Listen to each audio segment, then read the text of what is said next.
اہل مکہ کو جنگ بدر میں شکست اور اپنے خاص لوگوں کے قتل کا جو صدمہ برداشت کرنا پڑا تھا، اس کے سبب وہ مسلمانوں کے خلاف غم و غصے میں بھر گئے تھے، حتیٰ کہ انہوں نے اپنے مقتولین پر ماتم بھی نہیں کیا اور قیدیوں کے فدیے کی ادائیگی میں بھی جلد بازی کرنے سے منع کر دیا تھا، تاکہ مسلمان ان کے رنج و غم کی شدت کا اندازہ نہ کر سکیں۔ زمانہ جاہلیت میں تو ایک آدمی کے قتل پر سالوں تک لڑائیوں کا سلسلہ جاری رہتا تھا، جبکہ غزوہ بدر میں 1-2 نہیں 70 مشرکین مارے گئے تھے۔ پھر کیسے ممکن تھا کہ وہ بھرپور انتقام لینے کی کوشش نہ کرتے؟ انہوں نے جنگ بدر کے بعد یہ متفقہ فیصلہ کر لیا کہ مسلمانوں سے ایک بھرپور جنگ کی جائے تاکہ ان کے غیظ و غضب کو تسکین ملے، اور اس کے ساتھ ہی جنگ کی تیاری شروع کر دی۔ اس معاملے میں سرداران قریش میں سے اکرمہ بن ابو جہل، صفوان بن امیہ، ابو سفیان بن حرب اور عبداللہ بن ربیعہ زیادہ پرجوش تھے۔ ان لوگوں نے اس سلسلے میں پہلا کام یہ کیا کہ ابو سفیان کا وہ تجارتی قافلہ جو جنگ بدر کے باعث بنا اور جسے بچا کر ابو سفیان لے جانے میں کامیاب ہو گیا تھا، اس کا سارا مال جنگی اخراجات کے لیے محفوظ کر لیا، اور جن لوگوں کا مال تھا ان سے کہا کہ اے قریش، تمہیں محمد علیہ الصلوۃ والسلام نے سخت صدمہ پہنچایا ہے اور تمہارے منتخب سرداروں کو مار دیا ہے، لہٰذا ان سے جنگ کرنے کے لیے اس مال کے ذریعے مدد کرو۔ قریش نے اس تجویز کو منظور کر لیا، چنانچہ یہ سارا مال اور 1000 اونٹ جنگ کی تیاری کے لیے وقف کر دیے۔ اللہ تعالیٰ ارشاد فرماتے ہیں، جن لوگوں نے کفر کیا وہ اپنے اموال اللہ تعالیٰ کی راہ سے روکنے کے لیے خرچ کریں گے، تو یہ خرچ تو کریں گے لیکن پھر یہ ان کے لیے باعث حسرت ہوگا، پھر مغلوب کیے جائیں گے۔ سورہ انفال آیت 36۔ پھر قریش نے رضاکارانہ خدمت کا دروازہ کھول دیا کہ جو بھی مسلمانوں کے خلاف جنگ میں شریک ہونا چاہے وہ شریک ہو جائے۔ چنانچہ 1 سال پورا ہونے سے پہلے قریش کی تیاری مکمل ہو گئی اور مجموعی طور پر کل 3000 فوج تیار ہو گئی۔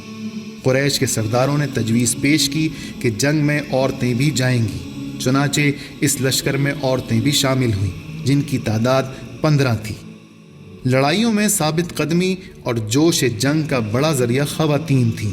جس لڑائی میں خواتین ساتھ ہوتی تھیں، عرب جان پر کھیل جاتے تھے کہ شکست ہوگی تو عورتیں بے حرمت ہوں گی۔ بہت سی عورتیں ایسی تھیں جن کی اولاد جنگ بدر میں قتل ہو چکی تھی، اس لیے وہ جوش و جذبے سے لبریز تھیں۔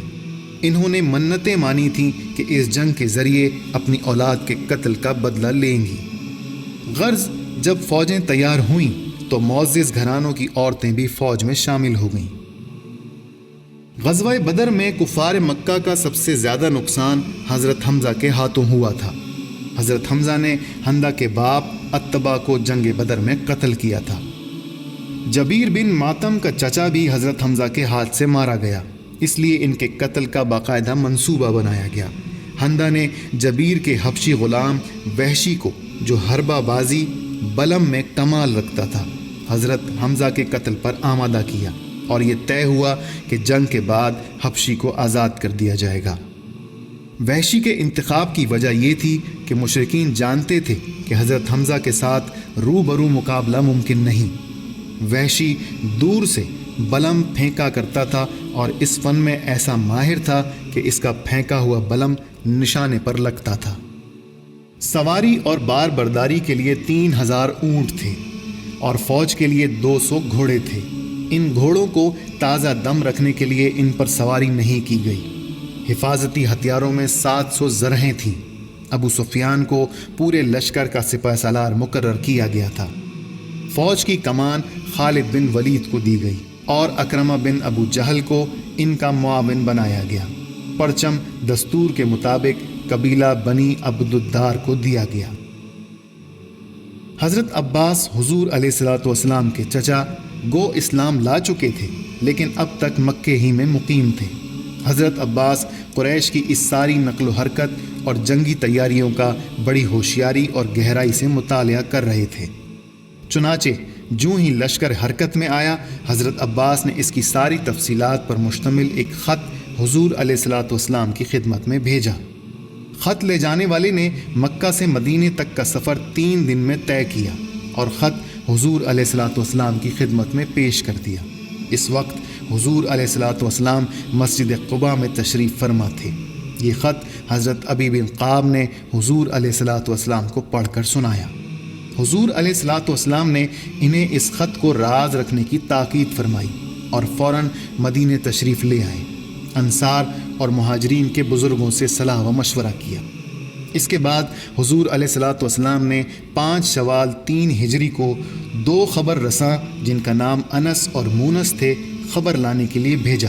انہوں نے آ کر اطلاع دی کہ قریش کا لشکر مدینے کے قریب پہنچ گیا ہے۔ حضور علیہ الصلوۃ والسلام نے حضرت خباب بن منظر کو بھیجا کہ فوج کی تعداد کی خبر لائیں۔ انہوں نے آ کر اطلاع دی۔ چونکہ شہر میں حملے کا اندیشہ تھا اس لیے ہر طرف پہرے بٹھا دیے گئے تھے۔ حضرت سعد بن عبادہ اور حضرت سعد بن معاذ ہتھیار لگا کر پوری رات مسجد نبوی کے دروازے پر پہرا دیتے رہے۔ قریش کا لشکر شاہراہ پر چلتا رہا یہاں تک کہ مدینے کے قریب پہنچ کر پڑاؤ ڈال دیا۔ خبر رساں مکی لشکر کی ایک ایک خبر مدینے پہنچا رہے تھے، حتیٰ کہ اس کے پڑاؤ کی بابت آخری خبر بھی پہنچا دی۔ صبح کے وقت حضور علیہ الصلوۃ والسلام نے فوجی ہائی کمان کی مجلس شورا منعقد فرمائی، جس میں مناسب حکمت عملی اختیار کرنے کے لیے صلاح و مشورے کیے۔ حضور علیہ الصلوۃ والسلام نے انہیں اپنا ایک خواب سنایا۔ حضور علیہ الصلوۃ والسلام نے ارشاد فرمایا، میں نے خواب دیکھا ہے کہ میں ایک محفوظ جگہ ہوں۔ میں نے دیکھا کہ ایک گائے ذبح کی جا رہی ہے۔ میں نے خواب میں مزید دیکھا ہے کہ میری تلوار کی دھار میں دندانے پڑے ہوئے ہیں۔ جب میں نے تلوار کو ہلایا تو اس کا اگلا حصہ ٹوٹ کر گر گیا ہے۔ پھر جب میں نے دوسری بار تلوار کو ہلایا تو وہ پہلے سے بھی زیادہ عمدہ ہو گئی۔ خواب کی تعبیر یہ ہے کہ مدینہ منورہ ایک مضبوط ذرہ ہے اور گائے ذبح کرنے کا مطلب یہ ہے کہ میرے کچھ صحابہ اس جنگ میں شہادت کا بلند مرتبہ حاصل کریں گے۔ تلوار ٹوٹ جانے کی تعبیر یہ ارشاد فرمائی کہ میرے خاندان میں سے کوئی فرد اس غزوہ میں شہید ہوگا۔ پھر حضور علیہ الصلوۃ والسلام نے صحابہ کرام کے سامنے دفاعی حکمت عملی کے متعلق اپنی رائے پیش کی کہ مدینے سے باہر نہ نکلیں، شہر کے اندر قلعہ بند ہو جائیں۔ اگر مشرکین اپنے خیموں میں رہتے ہیں تو یہ قیام بے مقصد ہوگا، اور اگر لشکر مدینے میں داخل ہوا تو مسلمان گلی کوچوں میں ان سے مقابلہ کریں گے اور عورتیں چھتوں کے اوپر سے ان کو پتھر ماریں گی۔ صحابہ کرام کی ایک جماعت نے جو بدر میں شرکت سے رہ گئی تھی حضور علیہ الصلوۃ والسلام کو مشورہ دیا کہ میدان میں تشریف لے چلیں، اور انہوں نے اپنی اس رائے پر سخت اصرار کیا۔ حتیٰ کہ بعض صحابہ نے کہا، اے اللہ کے رسول علیہ الصلوۃ والسلام، ہم شہادت کی تمنا کرتے تھے اور اللہ تعالیٰ سے دعائیں مانگا کرتے تھے۔ اب اللہ تعالیٰ نے یہ موقع فراہم کر دیا ہے اور میدان میں نکلنے کا وقت آ گیا ہے۔ یا رسول اللہ علیہ الصلوۃ والسلام، آپ دشمن کے مد مقابل تشریف لے چلیں تاکہ دشمن یہ نہ سمجھیں کہ ہم ڈر گئے ہیں۔ ان گرم جوش حضرات میں خود حضور علیہ الصلوۃ والسلام کے چچا حضرت حمزہ بن عبد المطلب بھی تھے۔ حضور علیہ الصلوۃ والسلام نے اکثریت کے اصرار کے سامنے اپنی رائے تبدیل کر دی، اور آخری فیصلہ یہی ہوا کہ مدینے سے باہر نکل کر کھلے میدان میں جنگ کی جائے۔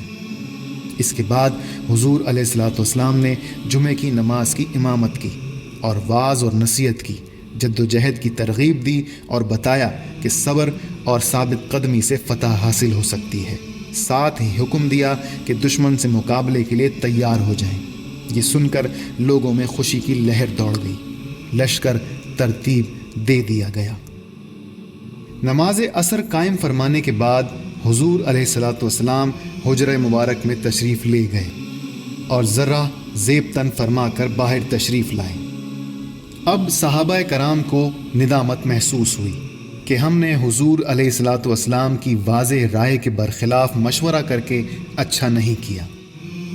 تو حضور علیہ الصلوۃ والسلام نے فرمایا، کسی نبی کے لیے یہ زیبا نہیں ہے کہ جب وہ زرہ پہن لے تو بغیر لڑے ہوئے اسے اتار دے، یہاں تک کہ اللہ تعالیٰ کے دشمنوں سے جنگ کرے۔